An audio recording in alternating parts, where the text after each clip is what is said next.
G'day folks, welcome to part 2 of our South Coast New South Wales adventure. We've left Narooma and we're heading up into the hills to our campsite tonight, which is at a spot called Cascades. It's at the top end of the Turos River, way up on the range. So we're going to be heading up through Wadbilliga National Park in the State Forest, crossing the Turos River and heading right up onto the mountain range up high, almost the high country of New South Wales. We've got Ronnie Moon leading the way up front, Rob from MSA 4x4 Accessories in his Hilux, and GT out back, he's doing the catering for us as usual. Should be a great day, I can't wait to get up to those mountains.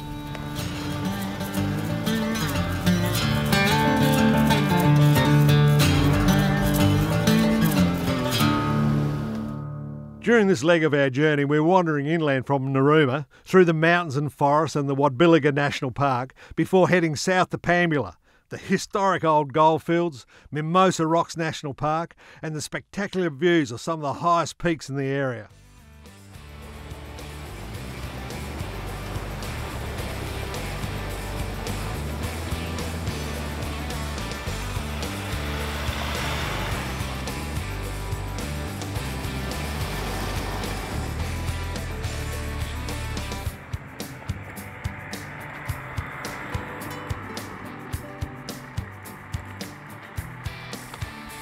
Well, we're on a little forestry trail, and as you can see, it doesn't get much use, like a lot of them.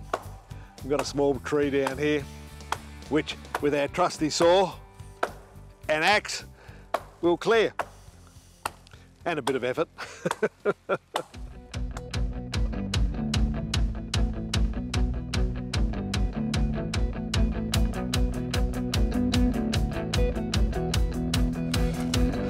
Beautiful.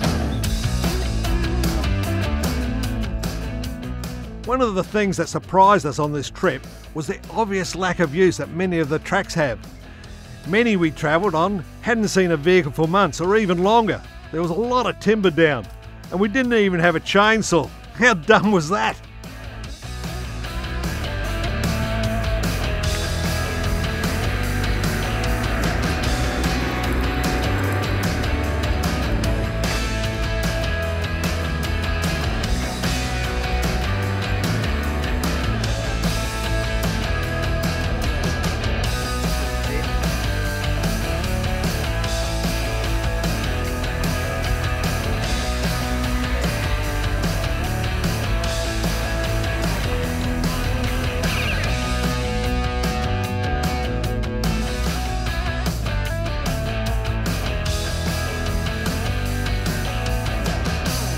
Beautiful little drive along this Reedy Creek Road in Pambula State Forest. It's an absolute cracker of a drive, but they've done an awful lot of work getting through here. Big cuttings like this, built up roads across little gullies and things like that. Maybe it was a logging road, or maybe it was a major access road back in the 1800s. Whatever, it's a great drive.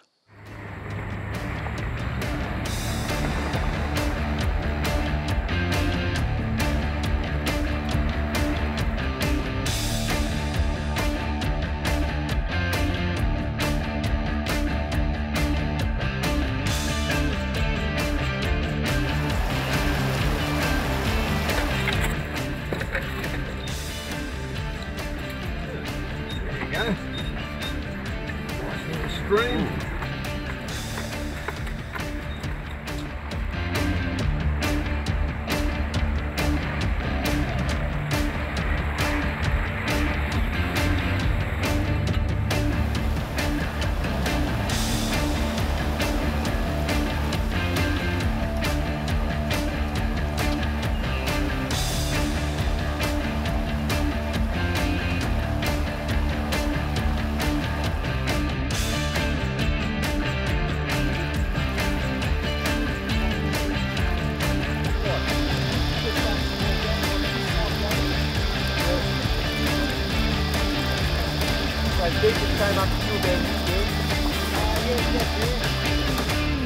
Well, somebody's misfortune is others' fortune.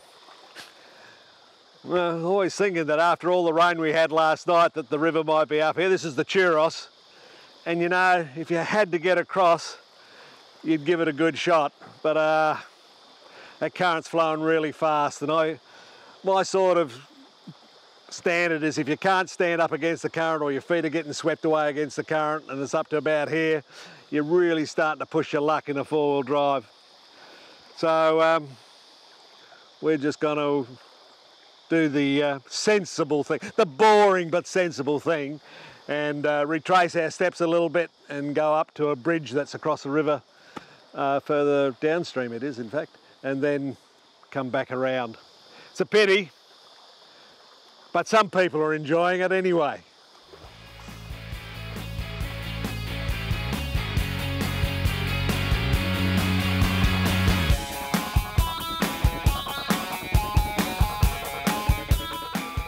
Our change of plans took us along the Peak Alone Trail and across the high, foggy crest of Candela Mountain.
We got to this beautiful little campground in Wadbilliga National Park last night.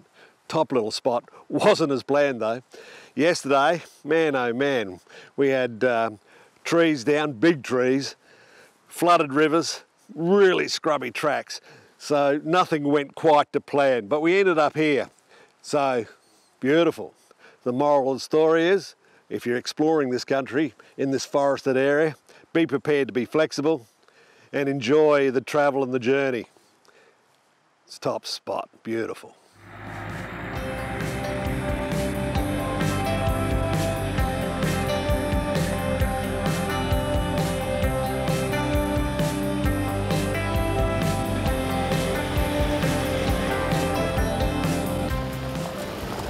We drove through country reminiscent of the verdant Victorian high country, passing through farming and forest country before again entering the Wadbilliga National Park in its far northwest corner.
We're at the Cascades and the upper reaches of the Churros River in Wadbilliga National Park. It's a fabulous park, one of the largest in the area. Real wild country, not very many four-wheel drive routes in it at all. But here at the Cascades, pouring with water at the moment after the recent rain, we finally made it. Further downstream, the river is basically uncrossable unless you've got a bridge or something. But up here, just impressive. Wild country, beautiful spot to visit, good little campground up the top, fairly good road the last little section into the place, so you can make it as a base if you want to explore the area. Well worth coming.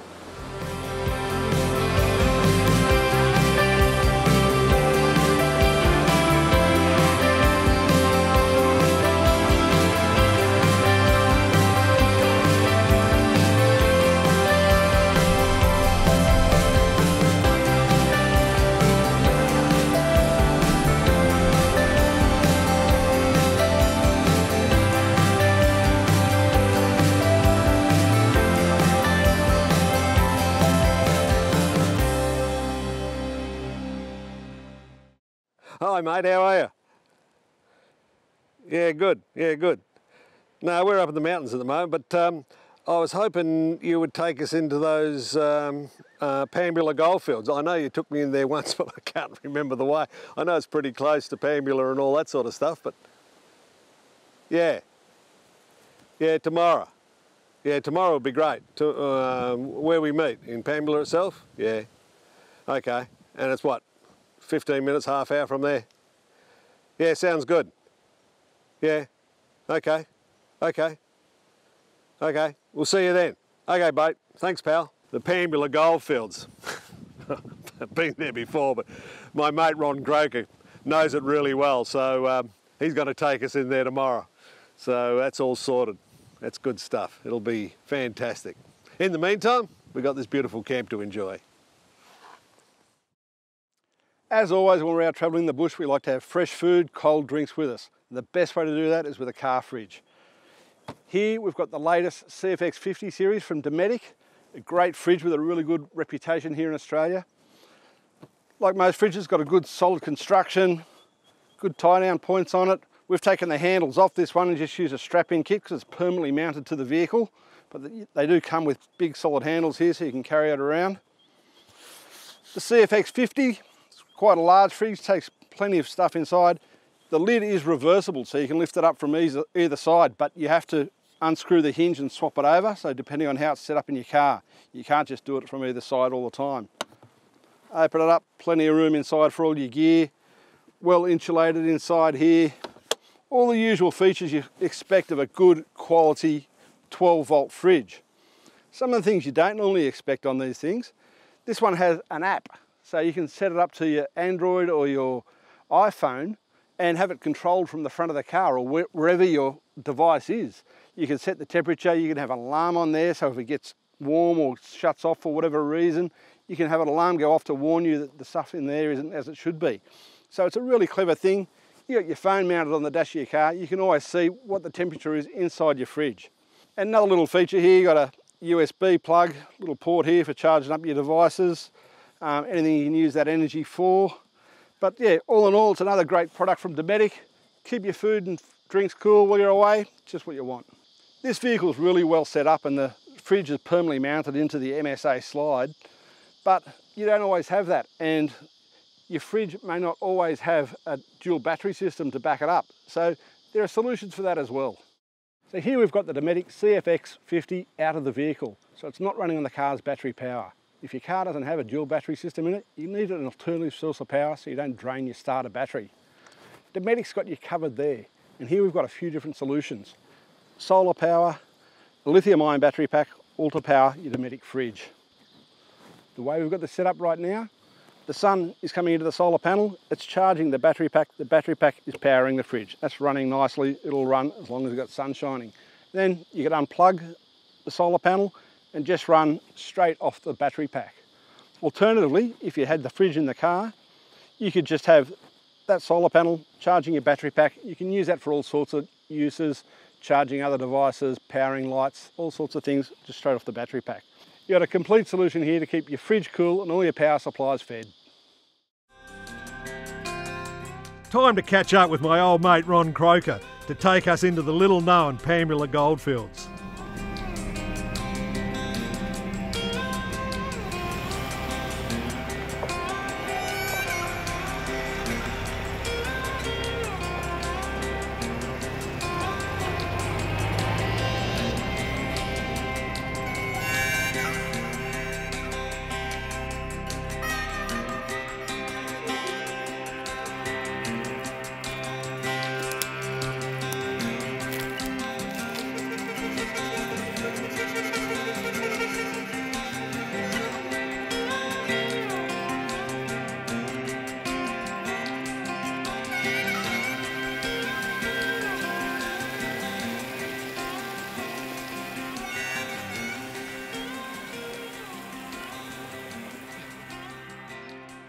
We're at the Pambula goldfields with an old mate of mine, Ron Croker, who brought us into this place. Ron, when was this goldfield working? When was it discovered?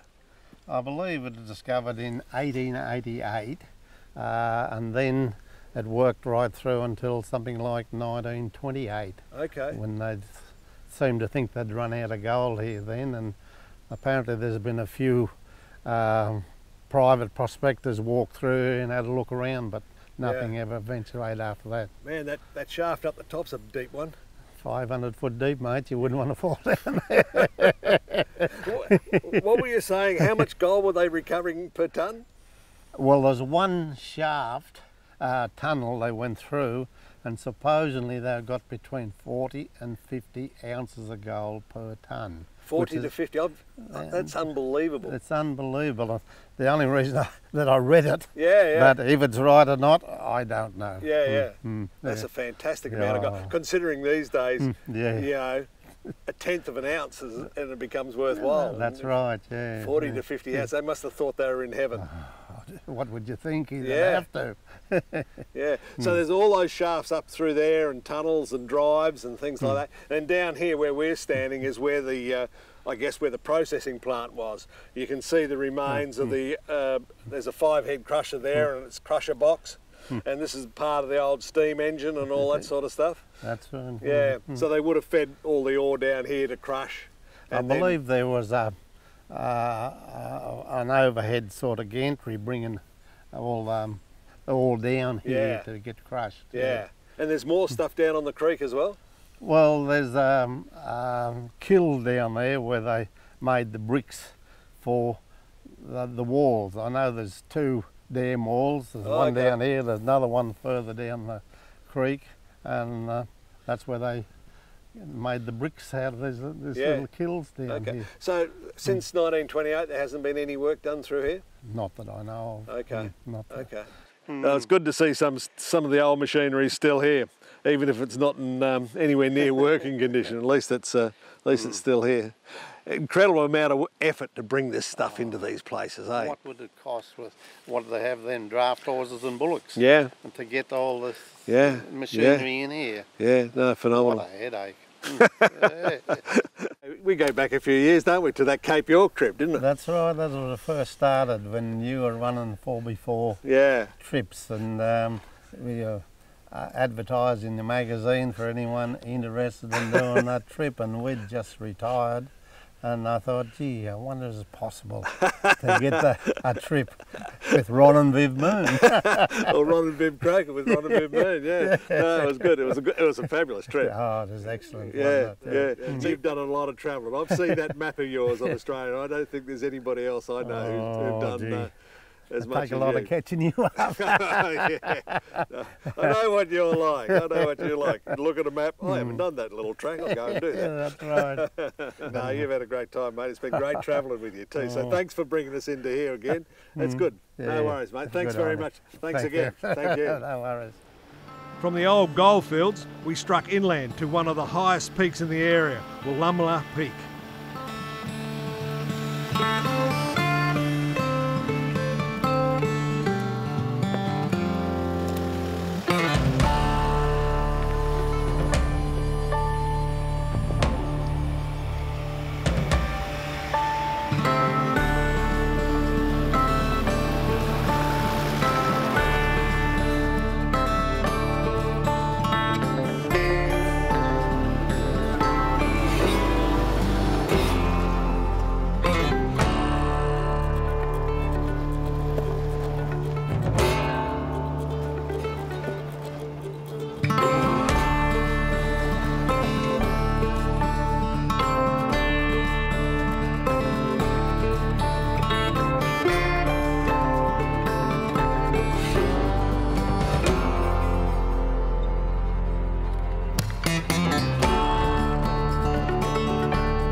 Another forest and another tree down. Boy, there's a lot of timber down. Been a big storm through here. Trees down everywhere. Quite a few have been cut out, but this one only come down recently. Somebody's already come through here and piled up a bit of wood, and we had to add a bit more. So a little different way of crossing a log, but we shouldn't have a problem with this. Let's give it a go.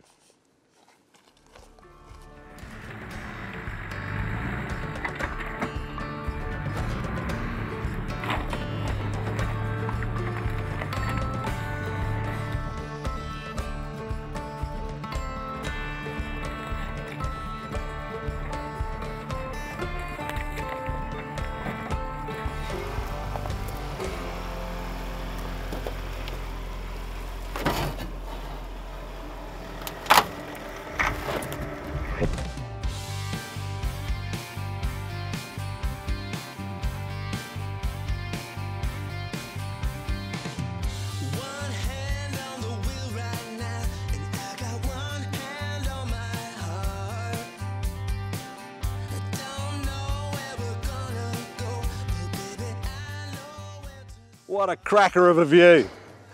Willamla Peak, just inland from Pambula. A great view down the coast, overlooking those mountains and forests.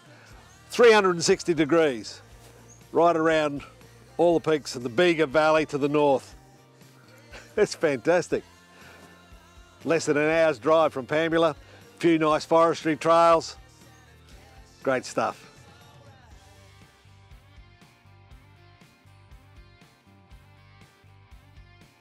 Well, the old school trig point, the top of Mount Willamla. I hope that's how you pronounce it. But yeah, this is how they made maps before electronic technology came along, like lasers and satellites and stuff. You know what else it makes? What? Snake skin. Snake skin. That's a long one there. Oh, I wonder where its owner is.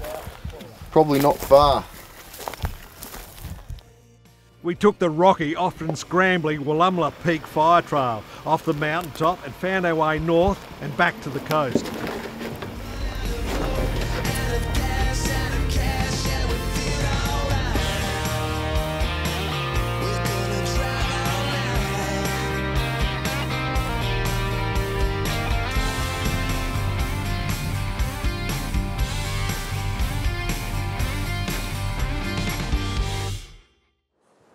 Mimosa Rocks National Park at a spectacular time of the day as the sun comes up over eastern Australia.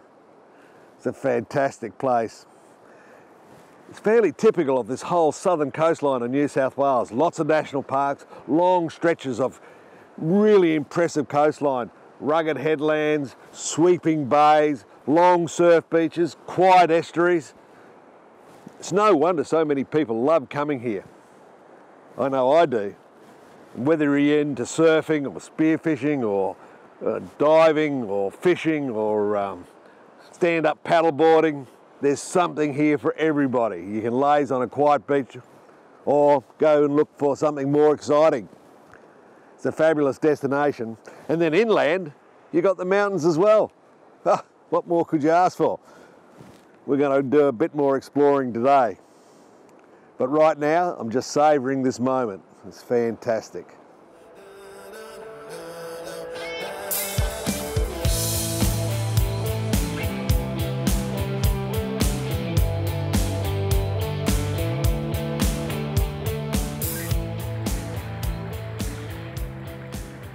The variety you can get here on the south coast of New South Wales is just fantastic. Here we are, beautiful morning. Watching a few seals playing here. I'm not too sure what they're doing. One's standing on his head nearly all the time, giving us the arse, I reckon. But anyway, and then in a couple of hours we can be up in the mountains watching kangaroos and koalas and wombats and all that sort of stuff. It's absolutely fantastic.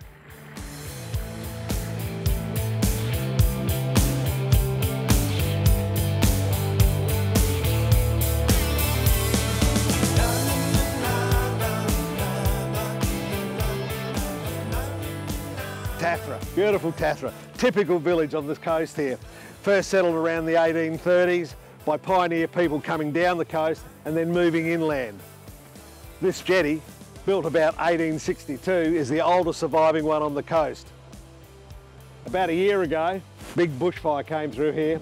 You can still see the damage up on the hillsides. About 69 homes lost and a heap of vans.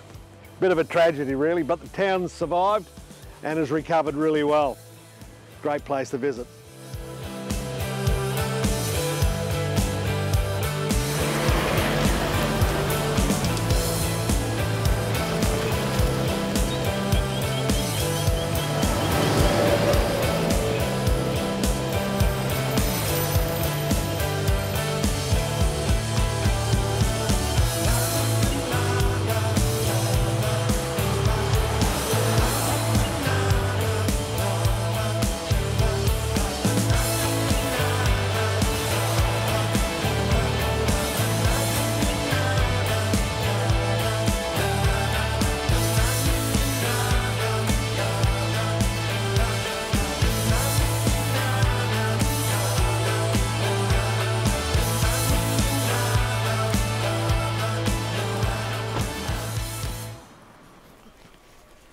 So we're here in the quaint little town of Candela, just in the hinterland of the south coast. We've come down off the range. We're up there, there's beautiful places up there.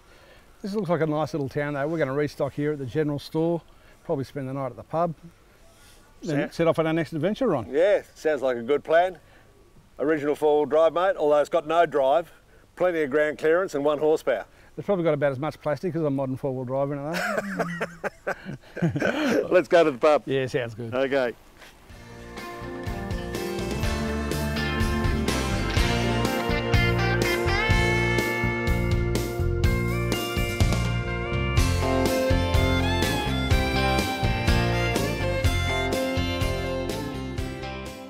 Would you believe the pub was shut, so we changed plans once again and headed inland.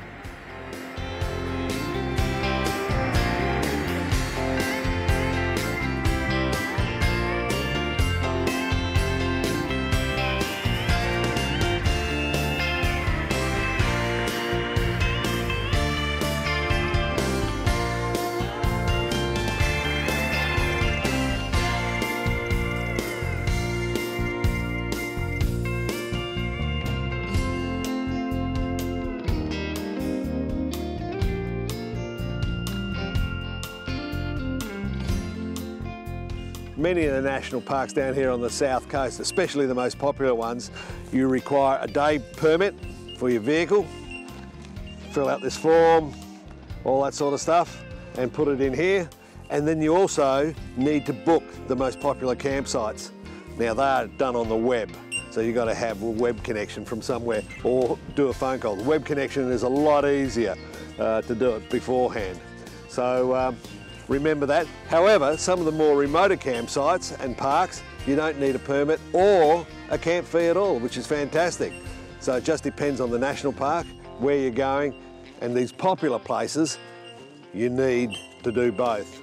Now, the website is a great place to start whenever you're visiting any national park anywhere in Australia. There's a lot of information there, and there's also, you know, all the alerts, you know, about fire and if they're doing any wild dog baiting or things like that. So go to the park website first, check out the parks you want to visit, see if they need a permit, see if they need a camping permit, and go from there. That's the best way to go.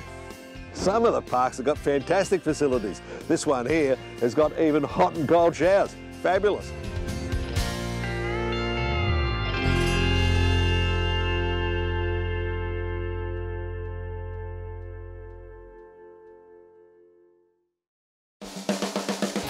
On the next episode, we continue our journey through the hills and forests to some of the best camping to be found along the coast of southeastern New South Wales.